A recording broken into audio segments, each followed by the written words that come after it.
Anyway, I would say the Reuben is number 5 when it comes to sandwiches. Then the 4 is Cuban, 3 is the grilled cheese, 2 is a roast beef and cheddar from Arby's and only Arby's, and 1 is, did I say grilled cheese again anyway? I just like this. You took us to Arby's, and I had such high hopes. Between Wednesdays, just trying to get by to the next fix. Living between Wednesdays, prefer the comics over the Netflix. Living between Wednesdays. The best sandwich of all, the sandwich of comics. I already regret saying that. Weekly Pool, comics. See, you got a book, and you got a book in the middle, and then you got a sandwich by... Please don't put the comics in your mouth. We were just talking about that earlier. No comics in your mouth. They're kind of like paper sandwiches, right? Yeah, right? Yeah. Because, see, it is we're justified. losing this shtick. The See- shtick is gone next week. I don't want to hear this shtick anymore. We got a bunch of comics this week. We got single issues. We got hardcovers. We got kids' books. We got weird, oversized magazine-sized one-shots. Comics. Put them in your eyes, not your face hole. Yeah, all those things. Of all of the face holes you have, the eye holes would be the best holes to experience comics with, for sure. Would What if anyone they like have those to... sweet scratch and sniff covers? Has there been a scratch and sniff comic book? Like recently? Yeah. Not recently. No. Like the Spy Kids 4D, where you could like scratch to smell parts of the movie? Yeah. Oh yeah, I forgot about that. Yeah. Pretty did exciting. I feel like a lot Harrison. of... I'm Harrison. You are. Yeah. I like this book that I'm going to call Hedra. I'm just going to assume that's how it's pronounced, and I'm going to roll with it. Yes. I appreciate It's an that. Image one-off? There's only one of these? I Yes, imagine so. one There's shot. no numbers on it. Yeah, Right. it's. I know nothing about it. I don't know the creator. I just looked like a cool book, and a cool book it is. Most important thing to note about Hedra is there are no words. It is a purely Zero visual text. journey, Oh. and Then eyes are the best that take it in. Yes. I mean, as opposed to... Someone reading it to you? Oh, that's true. I mean, I guess the story, in like a nutshell, without spoilers, is the world gets nuked to hell, and they send an astronaut out into space to get some plants, find some resources, maybe bring something back, and then the adventures that this astronaut has. Oh. Yeah. It's Sounds good. yeah. I was at first I was a little like, okay, no words. How like high concept, like low plot is this gonna be? But like I took a lot from it. There's like a lot it of was plot. the thing that just like blew me away consistently was just the panel layout. That color palette's nice. Yeah, the color palette's beautiful, but just like because there's like she ends up on a planet with a cave system and she's running from some aliens, and just how they use the panel layout to like lay out the geography of the cave. It's all Neat. yeah. It's so Jesse Lonergan. Good job. You made a really cool book. Good job, Jesse Lonergan. Oh, It looks like it was originally because there's like a thanks at the end that was thanks for making this edition happen, because it was like there were original newsprint editions at shows, and I guess Okay. it sort of caught enough headway to be printed and distributed, which I'm very happy about. Yeah, because obviously there are no conventions right now, so there would be no way to distribute this or get it or buy it directly from the artist. So I'm glad it got a more wide distribution. Yeah. And for $5.99, which like some of the Marvel comics sit at that ticket price, it's just unusual for an Image comic Yeah. to be this expensive. But like I But said, for an oversized one shot. yeah, and it is thicker. Like it is thicker than it's not your standard 22 pages. Yeah, I think And- it's probably about 30. We got some Hi. comics here. Do you want to talk about some of them? Sure. I feel like I should talk about Lost Soldiers just because I read it. This blows my mind though, because you usually like fantasy and you hate war stories. I and do. This is a This is a non-fantastical yeah. book just about Vietnam, really. So it definitely wasn't my jam necessarily. Yeah.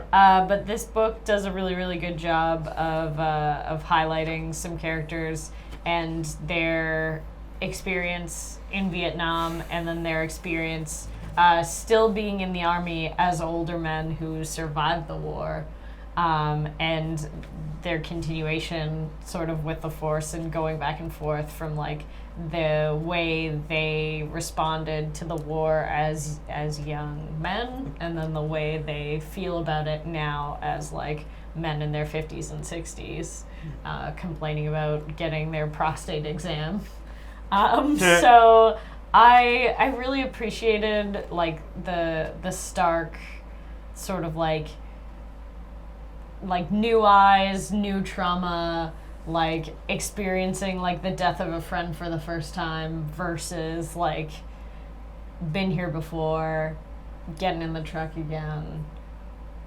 My wife doesn't really like me. Yeah. Like Classic those war story two stuff. things mixed together made it different Oh. than what you would normally read, because usually it's just like the slow progression of like a younger dude into like a disillusioned old man, and this is clearly talking about something else. Mm-hmm.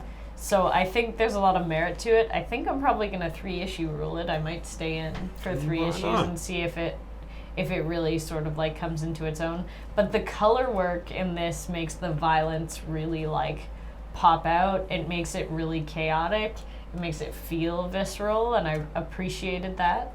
I also think that they did the PTSD stuff really, really well in here visually. So when the guys are sort of like experiencing sort of flashbacky moments, it's overlaid in the panel in a way that's very creative. It showcases their feelings about some of the other guys in their unit, and how, you know, your feelings about losing a friend can get tangled up in who did the wrong thing at the wrong time in combat. So I just really appreciated this book for what it is. There's not a lot like it that does such a good job of it. Usually we get something like this in like a Punisher comic. I want to see Frank Castle get a prostate exam. Guess you would not have gotten one. I mean, probably hard to go to the doctor without.